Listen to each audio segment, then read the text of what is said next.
Boa noite, obrigada pela presença, pelo apoio dos nossos patrocinadores, pelos nossos debatedores, nossos palestrantes.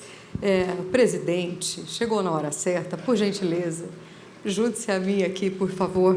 E eu já convido o professor Adriano Dantas. Adriano Dantas, presidente da Comissão de Direito Tributário da OAB de Goiás, que faz um trabalho brilhante e sempre muito preocupado, pré-hífen ocupado com a academia e todos os reflexos, os benefícios e a importância da academia, né, Adriano? Isso foi tão relevante para nós. Com a academia e com a qualidade do conteúdo, né? Eu me preocupo muito com qualidade, entregar realmente algo que faça diferença para o pessoal que dedica tempo a assistir o que a gente propõe a entregar, né? Eu vou convidar também o professor Alexandre Cafuri. Bem-vindo, professor Alexandre, o mais novo membro, né, do Tribunal de Justiça do Estado de Goiás.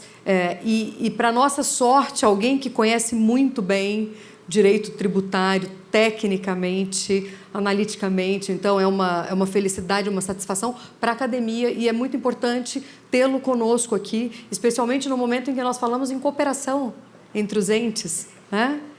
E eu convido também a nossa dama do direito tributário goiana, a doutora Liz Marília, por gentileza. Professor Rogério Magalhães, o grande responsável por este evento de hoje. Eu peço uma salva de palmas para ele. Cumprimentar a todos e a todas que aqui estão, pedindo licença para fazê-lo na pessoa da presidente do IBET, né, da coordenadora do IBET, doutora Thalita Félix, também na pessoa do doutor Rogério Magalhães, que está ali, que é um dos grandes responsáveis pelo evento, do diretor, agora comecei né, vamos lá, agora vai. Também diretor do IBET, doutor Sérgio Lopes, nessas pessoas saudar toda a nossa advocacia. Muito fraternalmente saudar o nosso desembargador e, na sua pessoa, saudar todos os membros do Poder Judiciário aqui presentes. Doutor Alexandre Cafuri, que satisfação recebê-lo aqui na Escola Superior de Advocacia. Não é a primeira vez, depois da ida do doutor Alexandre ao Tribunal de Justiça, mas sempre que ele vem aqui, ele engrandece a escola, é muitíssimo bem recebido. Doutora Liz, que satisfação tê-la conosco, é muito bom tê-la conosco. Doutor Adriano Dantas, sempre parceiro da Escola Superior de Advocacia, preside com maestria a sua comissão de Direito Tributário. Doutora Fernanda Terra, estava devendo, começou hoje a pagar a dívida aqui com a Escola Superior de Advocacia. Que bom tê-la aqui conosco. Bom, dito isso, o que mais que eu posso dizer? Muitíssimo obrigado a todos vocês, a todas vocês, pela presença. Essa iniciativa é uma iniciativa, evidentemente, do IBET, ela é importantíssima, está dentro do escopo da Escola Superior de Advocacia, que de sempre celebrar a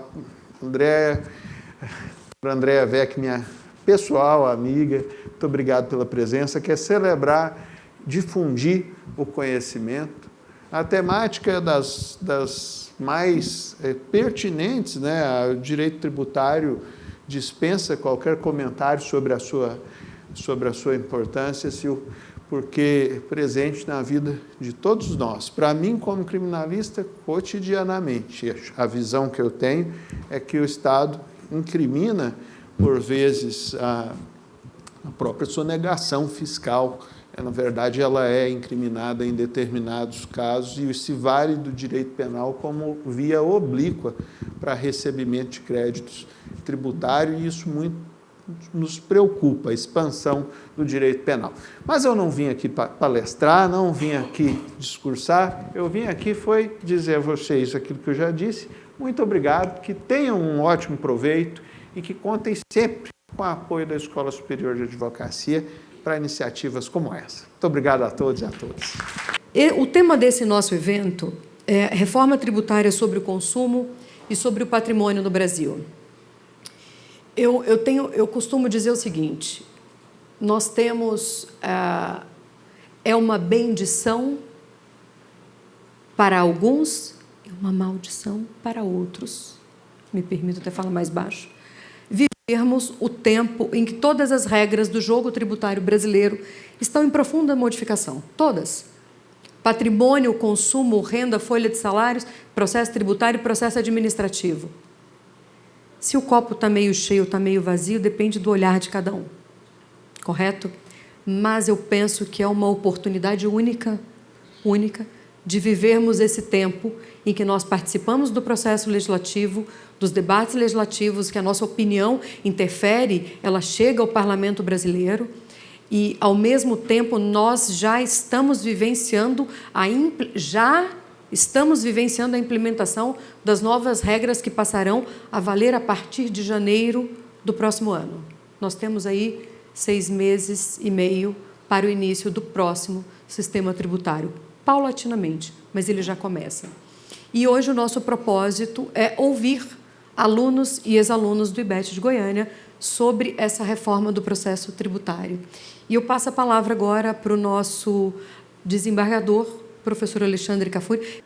Bom, antes de mais nada, é um prazer imenso para mim voltar à ESA, à OAB, ao sistema OAB, do qual eu fiz parte. Costumo dizer que estou desembargador, mas nunca penso que deixarei de ser um advogado.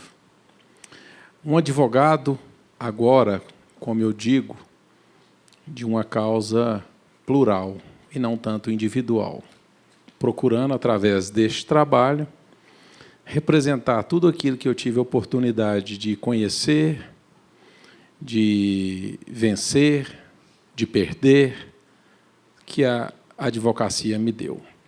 Então, é com muita alegria e agradeço a Thalita e na pessoa de quem todos os demais que aqui estão presentes neste palco, como vocês que prestigiam esse evento. E digo que é muito importante, por quê? Porque o saber, o conhecimento, ele é contínuo. E não é só para o julgador, é para quem participa do processo, como o advogado, como o membro do Ministério Público, como a auditoria, como a procuradoria. Tem um senhor que escreveu há alguns anos que a pessoa pode julgar bem ou pode julgar mal. E ela pode julgar com conhecimento ou com a vontade. Pode julgar com os ensinamentos de Deus ou com o ensinamento do homem. Segundo essa pessoa, que adiante eu direi, quem julga com o saber de Deus, julga bem. Quem julga com o saber dos homens, nem sempre julga bem. Porque o entendimento, Deus vem do saber pelo entendimento. Então, se você compreende bem, você julga bem. Se você compreende mal, você julga mal.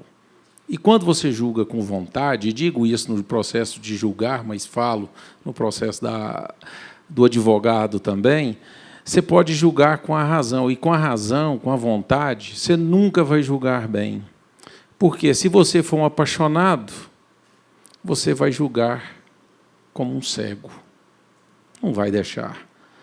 E se você tiver com raiva, você vai julgar com a emoção. Então, da mesma forma que serve para o processo de julgar, e essa pessoa chama-se Padre Antônio Vieira, ou seja, isso é de 1600, por aí, que a compreensão é o princípio de tudo. Então, por meio da compreensão, do entendimento, é que eu vou poder julgar bem, que a advocacia vai poder peticionar bem, que os membros do Ministério Público vão poder fazer a intervenção de maneira correta, buscando o quê? que o professor Paulo de Barros Carvalho sempre ainda coloca nos meta-princípios: a justiça, a certeza do direito e a aplicação do direito. Todos os demais trabalham para esse tema. E acho que a música que encerrou aqui a parte musical, eu acho que ela tem tudo a ver. Que é uma música do Jota Quest que dizia: vivemos esperando dias melhores. E eu posso dizer que, dentro da minha caminhada no direito tributário, há alguns anos, vocês, a maioria, grandíssima parte aqui, eram meninos, né? Alguns talvez nem nascidos. Eu estava num congresso no Rio de Janeiro e o ministro, já falecido, Condorcet Rezende, que quase ninguém o conhece, mas uma referência basta, ele é o pai do Bernardinho, técnico da Seleção Brasileira de Vôlei, que participou de todas as reformas, de todos os trabalhos. Antigamente, os congressos tributários eram segurança jurídica. Esse era o principal mote, porque a gente vivia numa insegurança. De fato, será que isso mudou?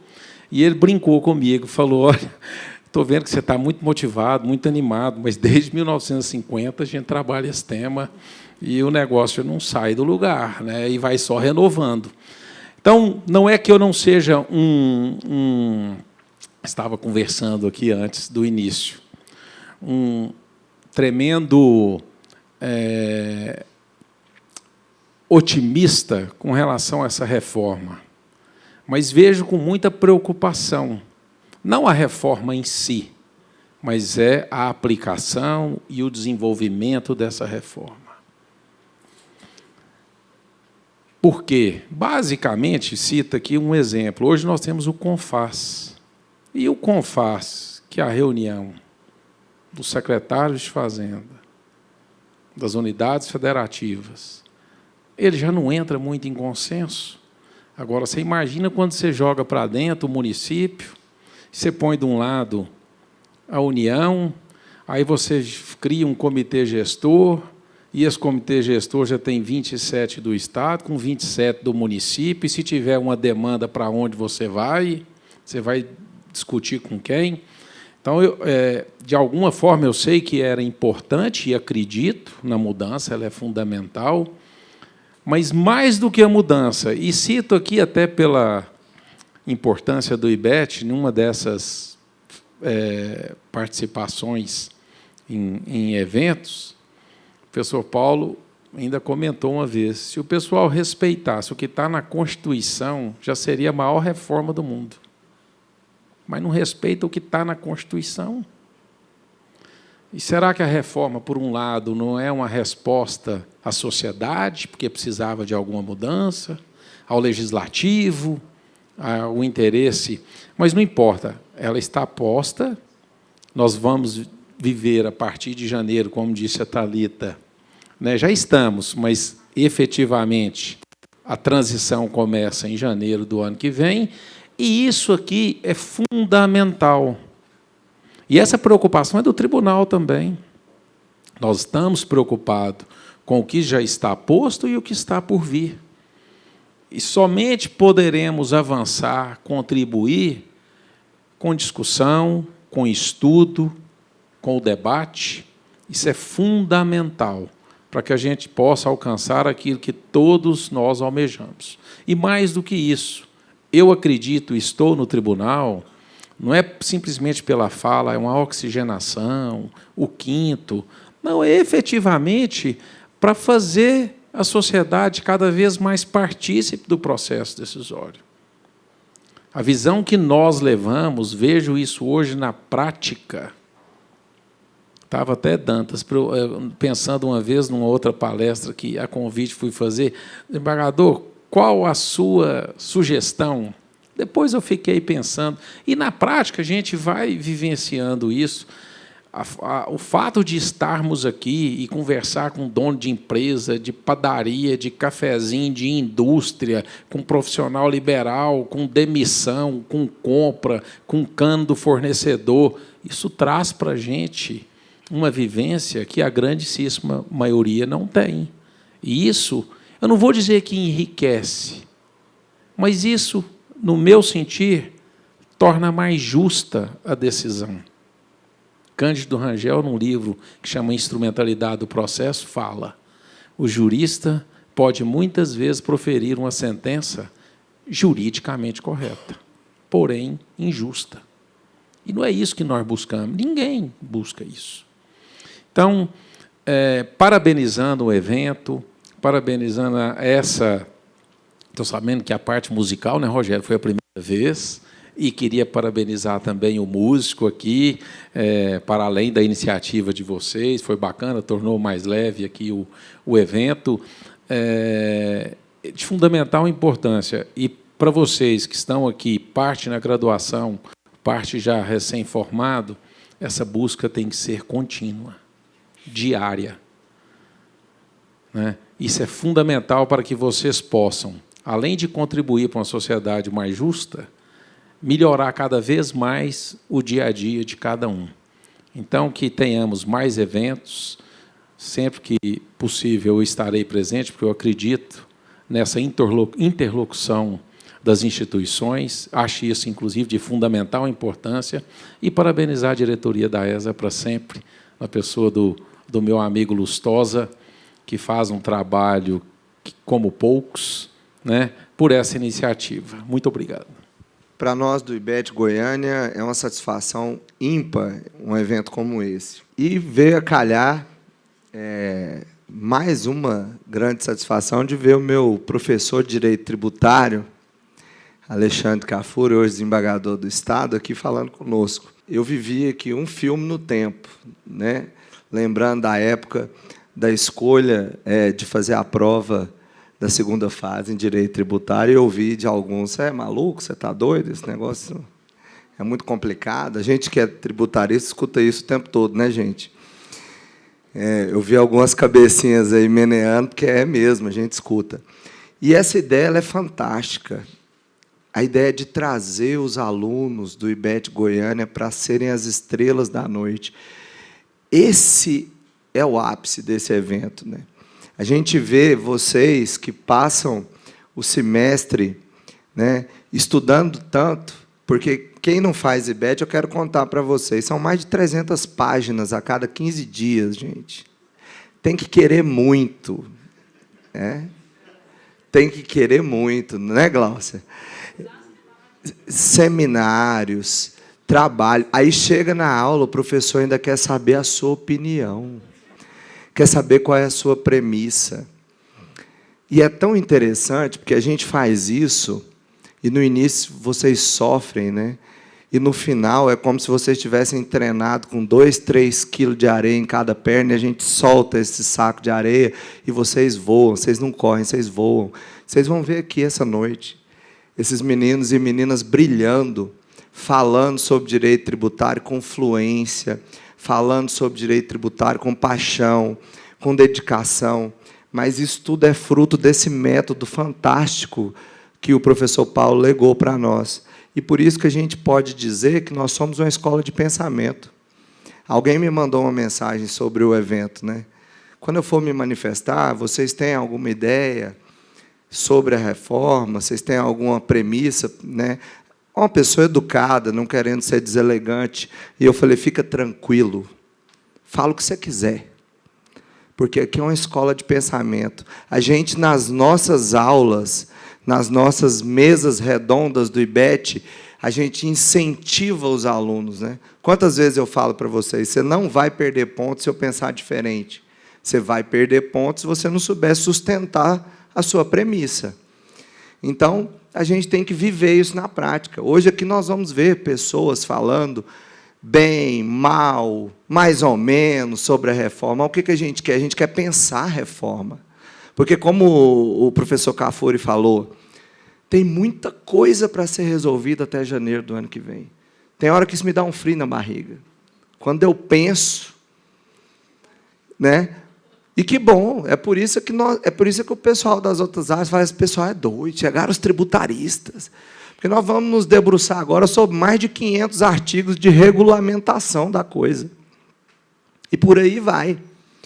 Então, esse é o momento. Eu também, apesar de ser mais novo que o Cafuri, pouca coisa. Mas eu também ouvi muito. Você vai morrer e não vai ver a reforma acontecer. Quando eu escrevi minha dissertação de mestrado, eu ouvi demais para que falar de reforma. Está há 20 anos que se fala de reforma. E ela veio. Então, agora, independente da sua opinião pessoal sobre a reforma, nós temos que trabalhar para fazer ela melhor. E eu acredito que o IBET, aqui representado pelo IBET Goiânia, é um instrumento motriz dessa mudança, desse estudo científico, né? Essa força que o IBET traz da gente parar e pensar as coisas, e não só repetir tudo aquilo que houve. Isso é muito importante. Então, eu quero focar a minha fala em dizer que, para mim, vai ser um deleite ver vocês aqui, meus amados alunos, agorinha assumindo o microfone e dando show. Parabéns a vocês. Uma boa noite a todos, os já cumprimentados. Eu quero falar alguma coisa. Primeiro, fazer uma denúncia. Eu cheguei para sentar lá atrás e ouvi, não é? E a doutora Thalita me intimou a vir sentar aqui e falar alguma coisa. Primeiro de tudo, eu quero dizer para a doutora Thalita e para vocês todos da admiração que eu tenho por ela, pela dinâmica, a profundidade conceitual com que ela olha o direito tributário e olha a difusão do direito tributário para os jovens. Então, essa questão dela tomar a decisão de trazer para falar, para assistir e para falar, quem está adentrando os umbrais do IBET, é uma decisão lúcida, lógica e muito louvável. Parabéns. Deposito nela os meus cumprimentos a essa mesa de pessoas de saber jurídico. Não é? E a vocês, eu quero cumprimentar na pessoa da doutora Fernanda Terra, que é uma estudiosa profunda do direito. Vou fazer uma confidência. Eu, há uns anos atrás, que eu sou uma velha, não é? Eu decidi, eu vou deixando de advogar aos poucos, que a gente não é um paletó que você entra na sala e deixa ele, não é? É uma coisa que está introjetada, é igual padre. Antigamente, os estudos de teologia diziam, padre não deixa de ser padre nunca. Tinha um recorte aqui na altura da cabeça, chamava tonsura, e era para mostrar que era um padre e pronto, para o resto da vida. Não é? Então, eu achei que eu iria deixar. Agora eu vou nadar muito, fazer minhas caminhadas e ler bastante. Eu gosto de ler a grande imprensa nacional toda manhã e ler livro de poesia. Carlos Gardenal e mais gente, não é? Adélia Prado. Não é? Vem uma reforma tributária, não é? Que me assusta e me convoca, e me provoca. Não é? Como disse o doutor, que são 540 artigos que estão aí nos desafiando. Não é? Então, por que existe essa reforma? Já se falou aqui. Não é? Inclusive, eu estava provocando o desembargador ali fora, não é? Que a gente vê, e eu, por essa história longa de vida, vários quintos constitucionais da OAB que vão para a magistratura, para o tribunal, e não retornam, cortam o liame. Não é? Então, louvo a ele por estar sempre aqui, não é só hoje, hoje, sempre e em tudo, não é? Trazendo a presença dele e mantendo esse liame da advocacia, que é função essencial do direito, para o exercício da jurisdição dele. Não é? Parabéns e obrigada. Não é? Por que está tendo reforma tributária? Porque o artigo 3º do ADCT, da Constituição Cidadã, dispôs que, em 5 anos, essa Constituição será reformada, não é com essas palavras, claro, né? Essa Constituição será reformada por maioria simples do Congresso, por reforma e não por emenda, não é? Não se conseguiu. Veio Mussa Demes, veio Virgílio Guimarães, veio aquela que o Santo Mabel era relator, né? Eu esqueci quem era o... Então, não se conseguiu fazer uma reforma porque tem 3 contrários. O poder público que quer arrecadar mais. O cidadão, o empresário, que quer diminuir a carga, né? E a população que quer ver uma coisa lúcida, clara e legível e compreensível. Não é? Não se conseguiu. Aí, então, foi feita essa proposta, surgiu essa emenda 132 e agora a Lei Complementar 214. Nós temos que estudar.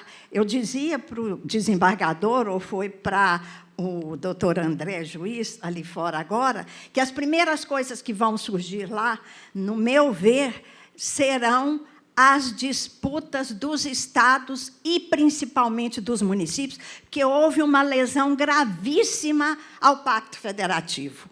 Os municípios, principalmente os municípios, foram esbulhados, no meu ver. Não é? Eu estou falando como advogada, nunca trabalhei para município, nem advoguei contra nem a favor de município, mas pelo que eu leio.